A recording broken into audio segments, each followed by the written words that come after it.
para todo mundo falando da Parashá, Caminho Kohen Hadid aqui no Machon Meir. Uma pequena mudança de estúdio, temporário ou não, a gente vai ver ainda. Talvez que escrevam pra gente então, se preferem esse estúdio, nosso estúdio mais íntimo que a gente estava antes, vocês podem contar pra gente. Eleições. Pode fazer eleições. Votem aqui embaixo. Escrevam velho estúdio, novo estúdio. A gente está perto de Rosh Hashanah. E como sempre a Parashá, ela tem relação com Rosh Hashanah. Incrivelmente, né, nossos sábios souberam exatamente como colocar. A gente sabe que a gente tem durante todo o ano a gente passa uma vez inteira sobre o Pentateuco, sobre o Chumash, que é o Pentateuco. E justo nessa semana a Parashá chama Nitzavim. Nitzavim, a tradução seria: vocês estão todos de pé, frente a Deus. Né? Hoje vocês estão frente a Deus, na Shechem, como é a palavra aqui que ele faz? Vocês estão todos na Shechem, Shiftechem, Shotrechem, Kol Ish Israel, todos vocês estão diante de mim, os chefes das tribos, os mais anciões, os guardas, Tapchem, o seu gado, os animais, suas famílias, suas mulheres, todos estão aqui presentes, desde do ponto mais alto social até o ponto mais baixo social. Né? Eu até me lembrei que eu ouvi uma vez que um rabino aqui em Israel que falou uma ideia interessante. Né? Ele falou que tem muitas ideologias que tentaram quebrar os níveis sociais, quer dizer, né? Planificar, nivelar os níveis sociais para todo mundo ser igual. Todos os ismos, a gente diz, né? O comunismo, o socialismo, né? Todos os ismos tentaram virar... E lamentavelmente a gente vê o que saiu do comunismo, por exemplo, né? Você tenta fazer todo mundo igual e no final acaba dando bagunça. E ele falou uma coisa interessante, ele falou: por que não dá certo? Porque ele falou: você não pode fazer todo mundo ser igual quando todo mundo não é igual. A gente não é racista, mas sempre vai ter gente mais esperta, gente menos esperta, gente que sabe pegar o governo de maneira, né, se meter, como se fala, ter ombros para conseguir pegar uma posição política melhor, e uns piores, uns mais ingênuos, uns mais sapecas. Quando você pode fazer que todo mundo seja igual? Quando existe um Deus, porque a distância de um ponto qualquer até Deus é sempre infinita. Então a distância de mim, de você, do maior rabino, a distância até Deus é uma distância para o infinito. E daí vem também a humildade da gente, que a gente sabe que eu e a pessoa mais baixa do mundo, como traz aqui, né, pode ser a pessoa mais baixa do mundo, a distância dele para Deus vai ser sempre a mesma. E isso, na verdade, acho que é o primeiro passo para Rosh Hashanah, porque os nossos sábios dizem que até Nitzavim Hayom, vocês estão hoje presentes, de pé, na frente de Deus, seria uma alegoria à ideia de Rosh Hashanah, do ano letivo judeu, que a ideia é que todos vocês estão presentes frente a Deus. Né? É importante também lembrar para o nosso grupo, a gente falou da semana passada também, que Rosh Hashanah, o ano judaico, né, o primeiro dia do ano judaico, não é uma data do calendário que pertence só ao povo judeu a princípio, porque todo mundo é julgado por Deus nesse dia. E é importante que as pessoas saibam disso, né? Não passar por esse dia, então, fazendo besteira, se aproximando. Mas eu queria entrar um pouco, talvez, com você, seria, então, a maneira como essas festas vão acompanhar a gente agora. A gente está entrando, na verdade, a gente já estava no mês de Elul, né? Que são 30 dias, que são um mês especial que se diz que Deus está com mais misericórdia pelo povo de Israel. E depois desse mês de Elul, a gente entra no que se chama dos 10 dias de Shuvah, 10 dias de perdão.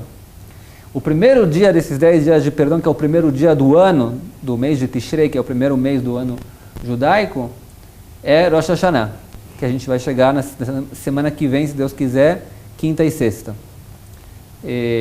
Depois de 10 dias, o último dia desses 10 dias de perdão, que é o dia 10 de Tishrei, é o dia de Yom Kippur. Em Rosh Hashanah, na verdade, a gente não pede desculpa para Deus, a gente só gloria, né? Como se fala, gloriar a Deus, glorificar a Deus. Louva, né? a Deus. Louva a Deus. Em Yom Kippur a gente pede perdão a Deus. Né? Qual o motivo dessa separação de não podia chegar num dia, tem um dia de perdão? Então, tem um dia de perdão, então a gente pode fazer 30 dias que a gente faz agora, um mês para se fortalecer no trabalho, depois faria um dia de perdão para Deus e acabou, fechava a história e levava o ano letivo, o ano novo para frente. Tudo junto. Por que tem que, esses 10 dias de perdão, o Rosh Hashanah, que é o primeiro dia, o Yom Kippur, que é o último dia, que preparação está por trás dessa história? Sim.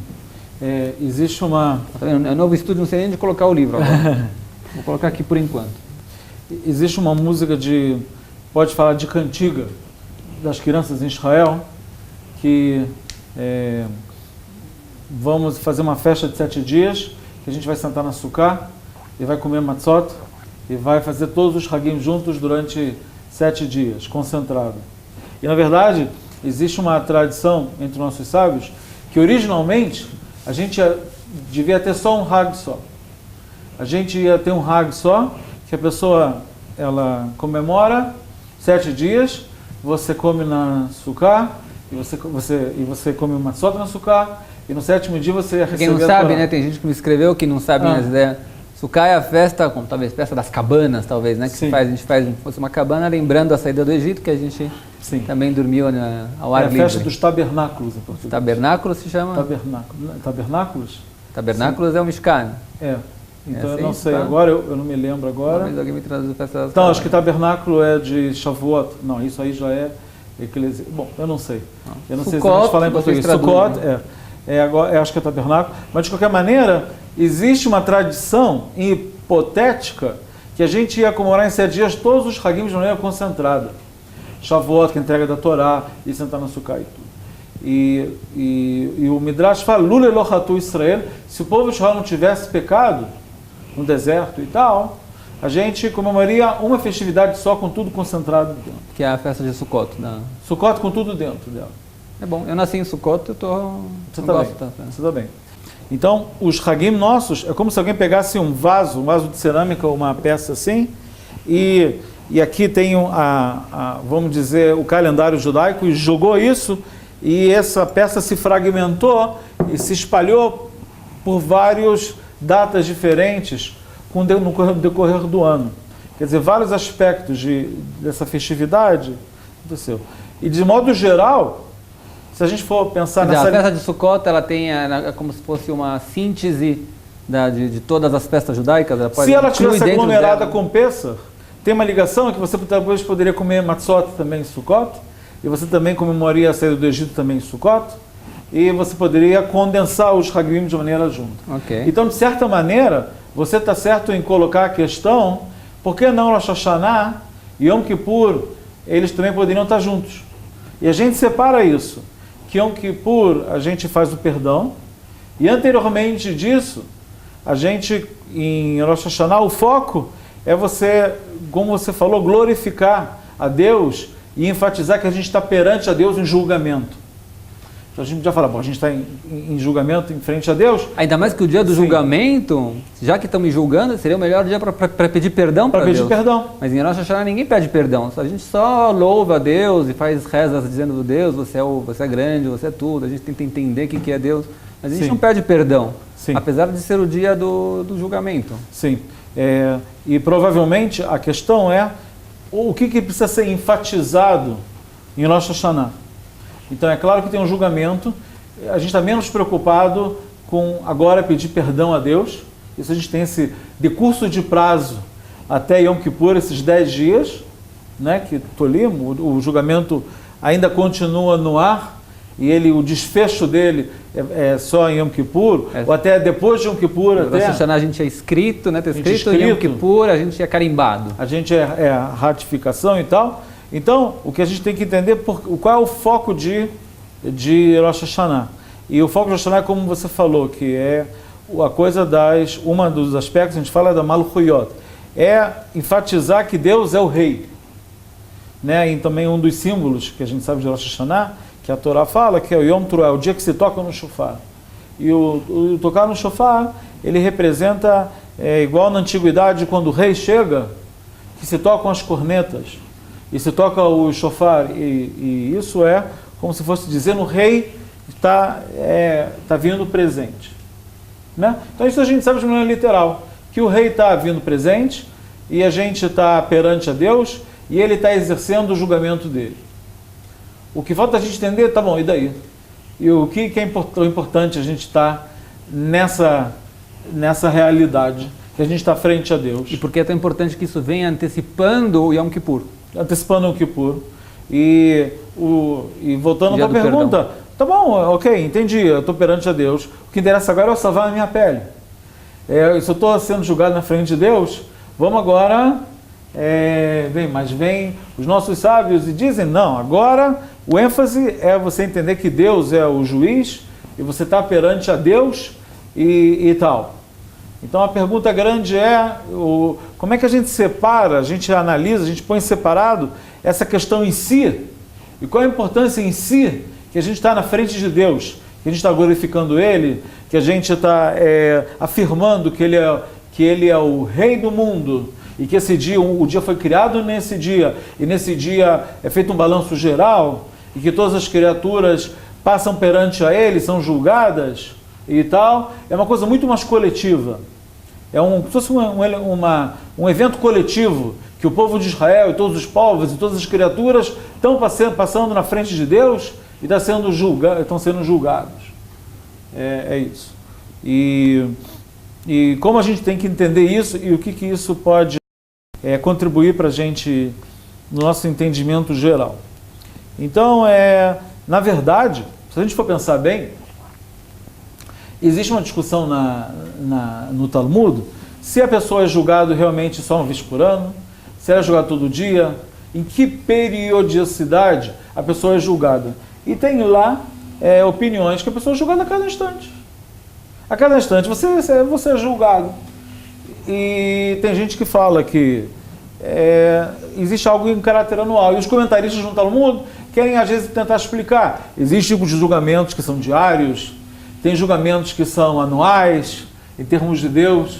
De qualquer maneira, a gente pode ver que, a princípio, parece ser algo totalmente irrelevante para Deus se Ele julga a gente uma vez por ano. É igual você pensar num balancete, igual no final do ano as lojas fecham para fazer um balanço e um controle de estoque.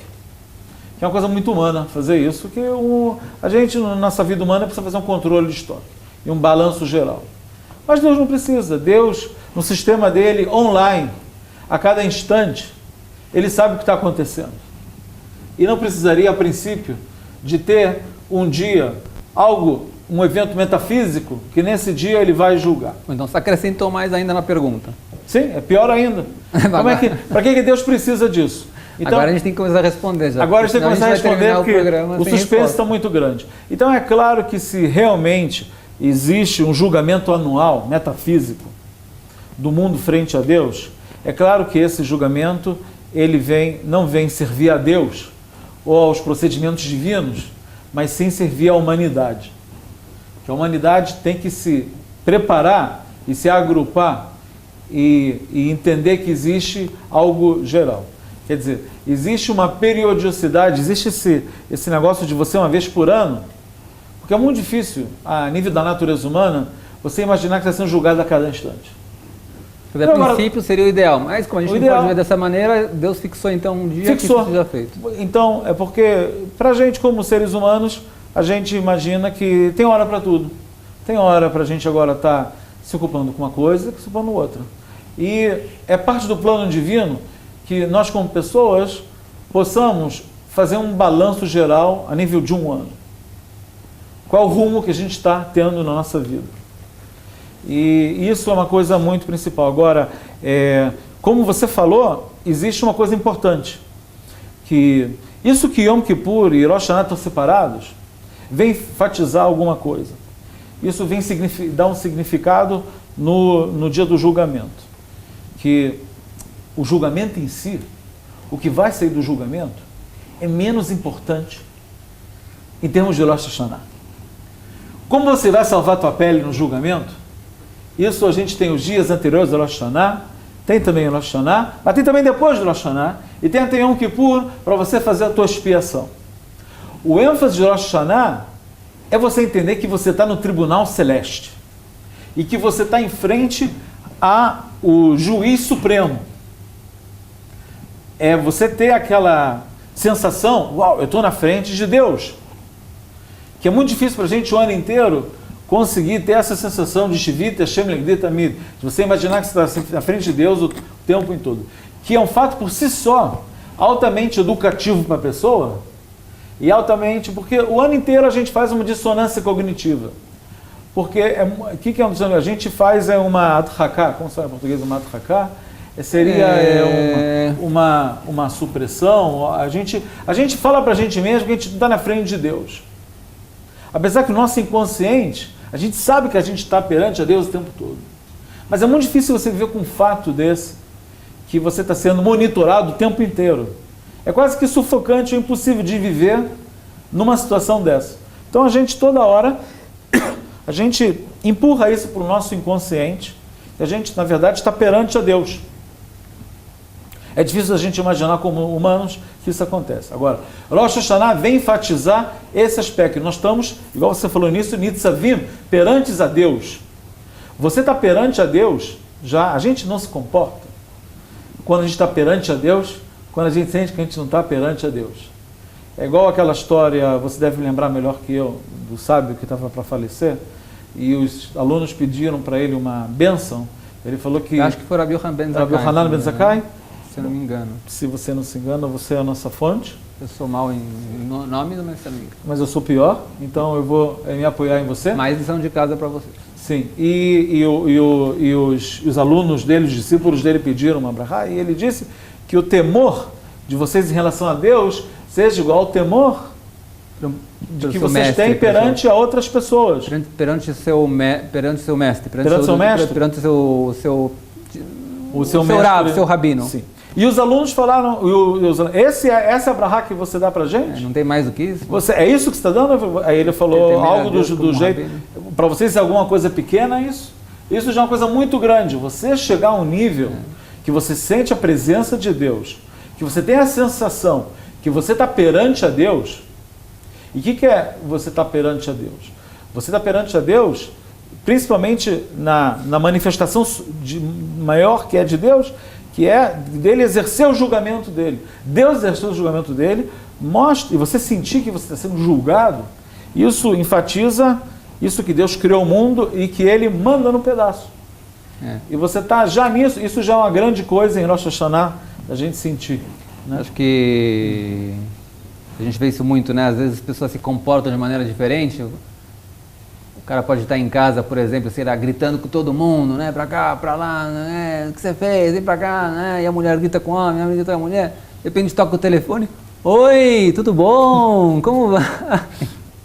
Né? O que aconteceu com a... Não, agora estou falando com alguém, não fica bem gritar, não fica bem... Não, mas quando Deus estava aqui vendo toda essa bagunça, isso não te incomodou. Mas quando alguém ligou, o teu amigo, você tem vergonha de apresentar que a tua casa está uma bagunça em termos da gritaria, da bagunça, da maneira como você fala, da maneira como você discute, você não tem medo disso. Na verdade, tem uma explicação ou duas, né? Mas a gente não tem mais tempo, já estamos nos 19 minutos aqui. Eu acho que me entusiasmei muito. Você falou pouco dessa vez. Falei pouco? Falou pouco. Na próxima vez. É bom que você fala. O Baal Shem Tov, né, que é o precursor do movimento racídico do mundo, ele dá um exemplo muito bacana sobre o Rosh Hashanah, que a gente não pede perdão e sim só louva a Deus, né? E ele diz que seria a história que nem uma pessoa, por exemplo, um rei, que tinha um filho que saiu de casa, não sei o quê, e começou a fazer besteiras. E o rei esqueceu dele, ele fez umas besteiras, né? Acabou sendo julgado e mereceu pena de morte pelo que ele tinha feito lá, né? Deus nos livre. E aí estavam para julgar ele, e aí perguntaram para ele: você vai ser morto, você tem direito a um último pedido. Qual o pedido que você quer? Aí ele falou: eu quero o direito de poder um dia inteiro louvar ao rei e pedir longa vida ao rei. Aí quando isso chegou ao rei, o rei falou: isso que ele está pensando no dia do julgamento dele, né, de me louvar, pode livrar ele então. E assim também, né, o povo de Israel está sendo julgado, está entre a vida e ao contrário da vida. E nesse momento, então, em vez de começar a pedir, por favor, quem fala, por favor, Deus, perdoe a gente louva a Deus, como mostrando, a gente quer conexão, a gente quer interação com Deus. Essa resposta que você deu é muito melhor do que a minha que eu falei até agora, sem dúvida nenhuma. Não, isso não tá... E não, porque ela exatamente fala esse aspecto que o exercício em si, de você louvar a Deus Sentir e você a presença presença de Deus. perante a Deus, Exatamente, isso responde de completa. maneira intrínseca à questão de você pedir perdão. Você não está pedindo perdão, você está mais do que isso, você está desempenhando o que você tem que desempenhar, e isso por si já é o maior perdão de todos que tem. E apesar que já estamos 20 minutos, né? Mas eu vou acrescentar mais uma pequena ideiazinha só para terminar também, que completa a tua ideia também. Eu não sei se contou isso no nome do Rav Amram Gaon, é um grande rabino, não interessa quem foi. Um grande rabino chegou numa cidade, eu vou falar rápido para não perder o tempo de todo mundo aqui. Um grande rabino chegou numa cidade, ninguém conhecia quem era, naquela época não tinha fotos, não tinha internet, não tinha nada. Sabiam que, pelo nome, que ele era uma grande pessoa, mas ele chegou como incógnito, não chegou como sem contar para ninguém que ele está chegando. Foi para a sinagoga, na sinagoga teve um bom senhor lá que convidou ele para comer no Shabat. Ele falou, onde o senhor vai estar nos próximos dias? Aqui na cidade. Tem lugar para dormir? Não. Pode dormir na minha casa, está tranquilo. Eu gosto de orhim, eu gosto de visitas, que nem o Avraham Avinu, nosso pai, o patriarca, que recebeu visitas. Ele ficou lá uma semana inteira, comeu, bebeu, estudou, e tudo, né? Depois de uma semana ele falou muito obrigado pela recepção e começou a ir embora. Quando ele estava indo embora, alguém virou para o dono da casa e falou, sabe quem é esse cara que saiu da tua casa agora? É o Rav Amram Gaon, é uma sumidade rabínica, é um cara, um espetáculo esse cara, né? Ele saiu correndo atrás do Rav Amram Gaon e falou, Rabino, ele falou assim, o senhor é o Rav Amram Gaon? Ele falou, sou. Ele falou, perdão, caiu de joelhos na frente dele, começou a pedir desculpa, Rabino, desculpa, por favor. Ele falou, desculpa por quê? Ele falou, não, porque eu não te respeitei. Ele falou, como você não respeitou? Eu dormi 7 dias na tua casa, comi, bebi, qual o problema? Ele falou, não, se eu soubesse que você é o Rav Amram Gaon, eu te respeitaria de outra maneira. Eu teria te colocado numa outra cama, eu teria te dado outra comida, eu teria trazido gente para casa para te respeitar, a gente aproveitava as tuas aulas que você poderia dar para a gente, etc. Assim também, né, um judeu, é impossível pedir perdão a Deus, você não sabe quem é Deus. E quem é Deus é algo subjetivo de cada um, como ele consegue chegar até Deus, obviamente. Então, o Deus que uma pessoa no nível mais baixo consegue contatar, consegue entender, não é que nem o Moshe Rabbeinu, o Moisés, que viu Deus cara a cara, que a gente fala. O que a gente sim consegue fazer é cada ano ir para frente. Então a ideia seria a seguinte, então, antes de você pedir perdão a Deus, saiba quem é Deus. Então, Rosh Hashanah seria aquele dia de louvar a Deus. Por que louvar a Deus? Porque Deus precisa da tua louvação? Não. Porque você precisa entender melhor quem é Deus antes que você peça desculpas. Para quem você pecou, diante de quem você fez, ou diante de quem você não pensou que você está diante quando você fez aquele pecado e imaginou que ninguém está vendo, né? Sobre quem você se fez que não está vendo, né? Quem é aquela grande pessoa que... Essa também foi uma excelente resposta. Obrigado pelas notas. Explica também, né? Porque seria Rosh Hashanah antes de Yom Kippur. E explica mais algumas coisas alahicas também, mas a gente deixa para uma próxima vez, se Deus quiser. A gente deseja para todos os nossos televidentes, em espanhol, televidentes. Televidentes. Assim que sempre conserta o Rabino Shmuel quando a gente faz em espanhol as nossas gravações. A gente deseja para todos os ouvintes, para todos os nossos... E os tubo-espectadores. Que seja para vocês um feliz ano letivo, Rosh Hashanah. É o ano letivo, o novo ano para vocês também, judeus e não judeus também. Que seja saúde para todo mundo. Amém. Saúde, felicidade, paz, se Deus quiser. Um bom ano, se Deus quiser, para todo mundo. Amém.